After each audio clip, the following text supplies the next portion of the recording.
just reread Hannah Arendt's The Origins of Totalitarianism, and I cannot tell you how relevant it is to today. What has gone on in totalitarian regimes before is what is happening in this country right now. It is fascism. His generals called him fascist. Joe Scarborough called him fascist. And now the fascist is in charge. And it is journalism's job to cover it that way, not to back off and say, okay, well, that's it. We lost. Let the fascism happen. No.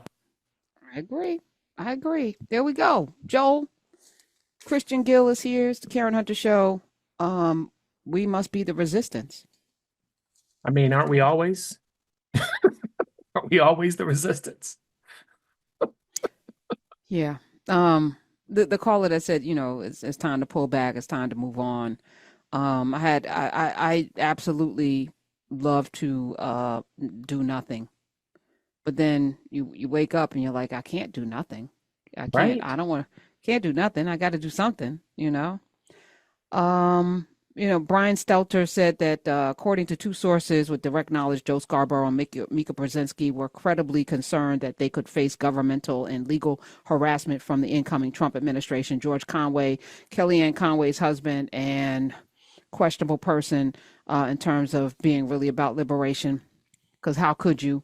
Anyway, he said, sadly, Brian's reporting is correct. Over the past week, I heard from two entirely separate, very reliable sources with some vivid detail. So are you also going to be under attack, sir? Or is because you're married to Kellyanne Conway, you got... I thought they were divorced. Aren't they divorced? Let me see. Yeah, I think they're divorced. I don't pay no attention to these people. I could give a damn. Are they divorced? Let me see. Kellyanne Conway, look, real time, and George Conway. We fact check in real time because it's easy to do. Announced their divorce in 2023. Is it they're divorcing 2023? Did it happen? I don't know if it happened. All right. So mess those people.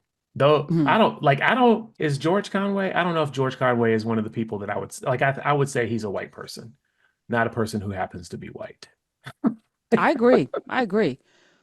So I mean, what's the difference? What's the difference? So white people who pick up the mantle of white supremacy, they're ones like Marjorie Taylor Greene when she goes on stage and goes, I am white and I am a nationalist. So I'm a white nationalist, right? So like when you pick up the idea of whiteness, what does whiteness mean in America, right?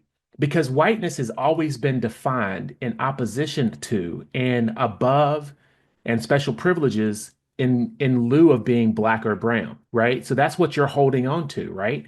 Because when you are, like, this is what I've said before, if you are English, right? If you are British or Irish, that's completely different. It is not defined in opposition of something else, but whiteness was specifically created. So if you are a person who holds on to this idea of whiteness, right, then you are holding on to all of that history of oppression that exists out into the world. And so what I say is there are people who happen to be white, and then there are people who are white. And the people who happen to be white don't want that privilege, don't want those things. They are anti-racist people who move through the world in ways in which they say, I understand my privilege, but I'm not picking that up, and I'm not going to be a part of that system. The people who are white do that, in my opinion. Okay. I was toying with, before all of this, getting people to divest from whiteness. Absolutely. And they're like, what about black? Yeah, I can divest from being black. Like these are all constructs. The only thing that change who I am.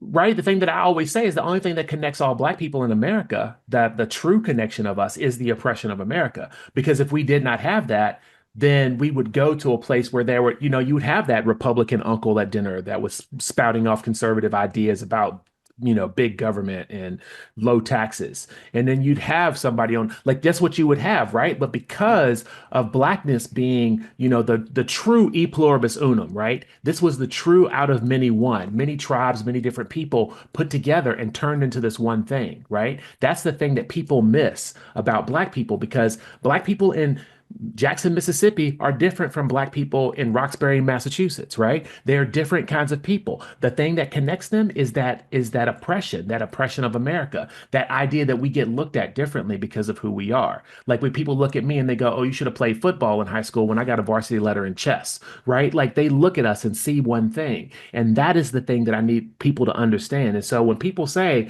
I want you to divest from whiteness. I can divest from blackness too because you put me here. I ain't put myself here. Correct.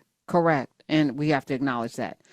My days are cooler, nights are warmer, and I put the blame on you. Time moves slow.